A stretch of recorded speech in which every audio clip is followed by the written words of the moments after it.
นสวัสดีครับพี่น้องเบิร์ดสุภสุคนเนาะมื้อนี้เบายอดกะได้มาที่สวนจตุจักรเนาะพี่น้องเนาะมาอยู่กับบ่าวต้นสวัสดีครับบ่าวต้นครับสวัสดีครับบอยอดสวัสดีครับ FC บอยอดมตุกุทุกคนเนาะ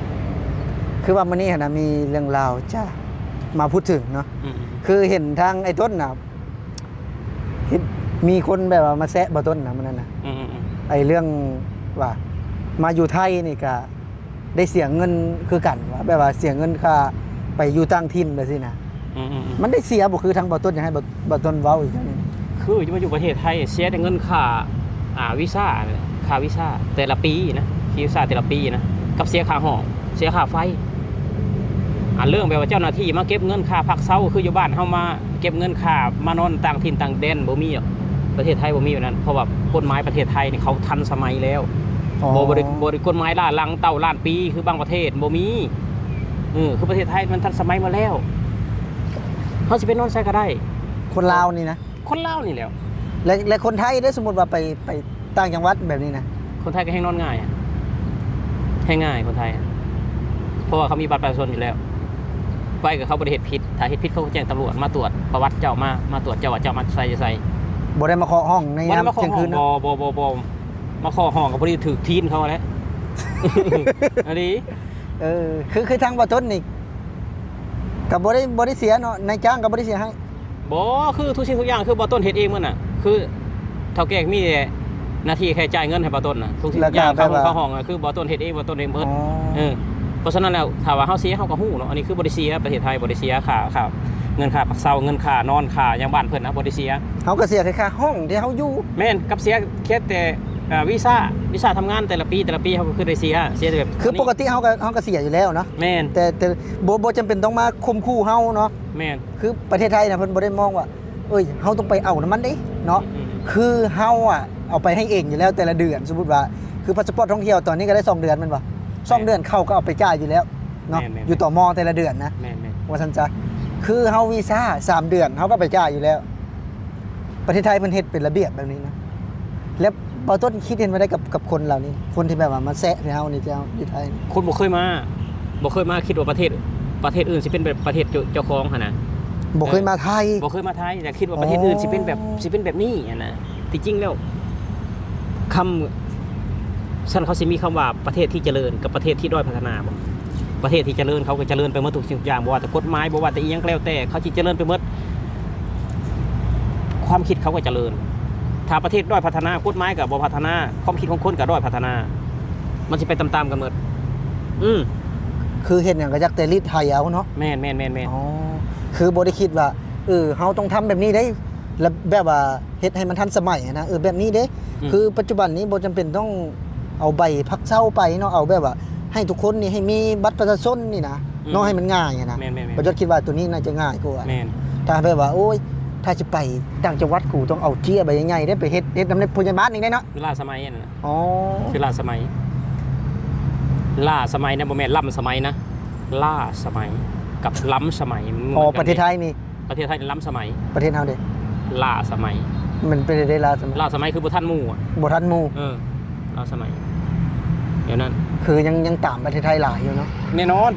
80ปีนะคนว่า40ปี50ปี80ปี80ปีแต่80ปีนั่นคือบ่ต้นเกิดมานี่ก็40กว่าปีแหละบ่ต้นเมื่อบ้านบ่ต้นก็ยังคือเก่าบ่เห็นพัฒนาครัวก็ยังคือเก่าสะพานนั้นตั้งแต่บ่ต้นเกิดมาก็เห็นแหละก็ยังคือเก่าอยู่เวลารถวิ่งผ่านกรากเห็นได้ใช่แบบว่าคนที่เพิ่นบ่เคยมานั่น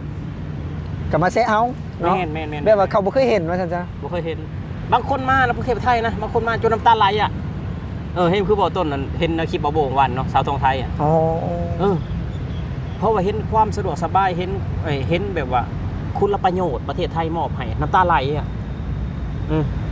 บ่ต้นเสื้อนะหลายๆคนรักประเทศไทยนะ 99% เลยรักประเทศไทยนะหนึ่งนั่นก็คือบ่ต้นนะคนบ่เคยมาอาจจะบ่ได้เห็นเนาะบ่ได้เห็นครับ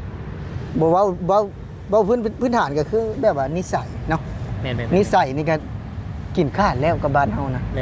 เอาคือบ่ต้นนี่คือว่าบ้านเฮานี่คนลาวนี่กับคนไทยนี่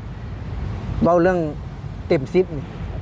ประเทศไทยนี่เต็ม100แล้วเนาะเต็ม10แล้ว แบบยังแบบความฉลาดกับความดีบ่ บอกความเว้ามีหลักการแล้วก็เว้า ก็แน่นอนอยู่แล้ว แบบว่าให้เกียรติกันคือสินะ คือประเทศไทยอ่ะ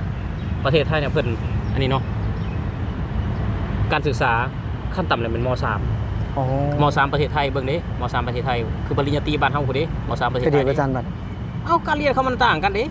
คือเด็กน้อยอนุบาลมาเทียบกันเป็นเด็กน้อยป .1 มาเทียบกันเบิ่งกับเด็กน้อยบ้านเฮาป .1 ประเทศไทยกับป .1 บ้านเฮามาเทียบกันเขาสามารถควายสีกว่ากันคันบ้านเฮาเลยปีนกบบักเล็บแมวเลยได้เนาะ ปีก็บริเมียเราได้อันนั้นน่ะสูงกว่าเฮากันแบบว่า ถ้าว่าให้คะแนนคนไทยความแบบมีเหตุผลความมีหลักการนี่บ่ต้นให้เต็ม10อ่ะบ่ต้นยังว่าเขาเก่งกว่าบ่ต้น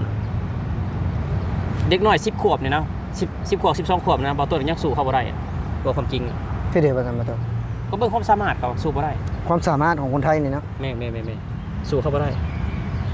คือว่าเฮาก็ได้เห็นหลายๆอย่างเนาะบ่ต้นเนาะ อยู่ในประเทศไทยนะสิ่งที่เฮาบ่เคยเห็นเฮามาพี่เฮาก็ได้เห็น และสิ่งที่เฮาถ่ายทอดออกไปนะมันก็บ่แปลกเนาะที่คนแบบว่าอาจจะมีคนมักแน่คนสร้างแน่เนาะที่เฮานำเสนอไปนะคนสร้างกับคนลามนำกันเลยล่ะที่แบบอคติเนาะแล้วบางเทื่อก็เฮาเว้าก็อิจฉาเฮาบ่พอใจนะบ่พอใจนะหลายคนนะที่บ่พอใจ คือจังว่าแซะคือบ่ต้นว่าแล้วบ่ต้นว่าบ่ได้เสียนะเสียคือกันแหละบ่ต้นหักโง่บ่ต้นบ่ฮู้นะ บริเซียคือประเทศไทยบริเซียว่ายืนยันเลยบริเซียมันทันสมัยแล้วเหมือนว่ากฎหมายบาดเพิ่นทันสมัยแล้วบ่แม่นสิแบบว่าล่าลังตามหยังก็บ่ทันบ่ได้แบบนั้นแบบว่าเฮ็ดช่องว่างให้คนนั้นคนชั่วมาลีดไทยเฮาอ่ะประเทศไทยบ่รับแต่นะประเทศไทยบ่มา คือบ้านเฮามันยังล่าหลังคือว่าอะไร มันยังมีช่องว่างให้คนลีดไทยอยู่หนึ่งก็คือการศึกษาแหละบ้านเฮาเนาะไอ้ต้นเนาะเพราะฉะนั้นเราจะให้บอกประเทศเฮายังบ่เจริญนะมันมีพวกแบบคนแบบนี้แหละการลีดไทยกันใต้โต๊ะมันยังกันแบบนี้แหละยังบ่เจริญนะ มันยังหลายเนาะถ้าแบบว่าเฮ็ดจริงๆจังๆนั่นคือประเทศจีนน่ะรวยเห็นบ่เจริญเห็นบ่เจริญถ้าเฮ็ดจริงๆจังๆ แต่ระบบคือกันเนาะระบบคือกันแต่ว่าบ้านเขาเฮ็ดจริงๆจังๆแต่บ้านเฮายังแบบว่ามีเพื่อนมีฟ้องมีพี่มีน้องอยู่อ๋อคือว่าการศึกษาน่ะเพิ่นมีคนเพิ่นคนเจ้าว่าซี่นะแม่นฝากลูกเด้อฝากร้านเด้อมีคนแล้วก็ฝากเข้าใจบ่เป็นหยังคือบ่เฮียนเอาเนาะเฮียนก็คือว่าบ่ได้เนาะบางทีก็บ่ได้สอบเขาอันนี้สินะเขาก็เลยแบบฝากลูกฝากร้านเด้อเฮียนโลดลุงมึงเป็นตำรวจลุงมึงเป็นอัยการลุงเป็นเจ้าเมืองเอานี่คือบ่ต้นนี่มีบ่ญาติเป็นตำรวจบ่อ๋อเป็นครูเป็นแพทย์เป็นหมอก็บ่มีบ่ต้นละบ่มีผู้พักแม่นอ๋อคันบ่ต้นอาจแบบว่าพ่อแม่หรือว่าพี่น้องนี่เป็นข้าราชการนี่อาจจะได้ไปเป็นคือเขาเป็นคือแบบสมมุติว่าเป็นคือตอนนี้เงินเดือนก็ล้าน8 2ล้านนี่ก็บ่ต้นก็มาไทยพี่แหละออกมาไทยพี่แหละยันเลยบ่ต้นกลับไปแบบอำนาจเข้ามาเลยเด้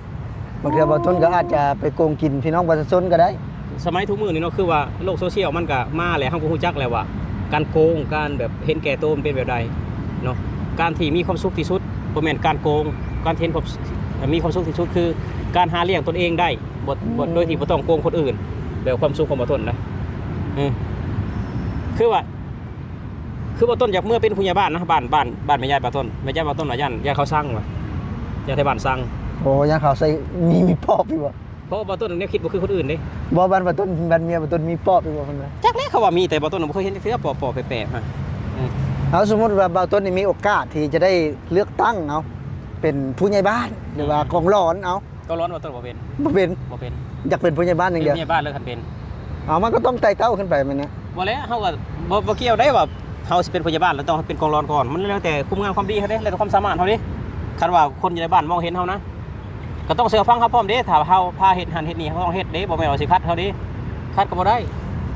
เพราะเฮาสินำพาเฮ็ดน่ะเฮานำพาแต่สิ่งดีๆอยู่แล้วมาใส่บ้านเฮาอ่ะโครงการดีๆอยู่แล้วมาใส่บ้านเฮาอ่ะ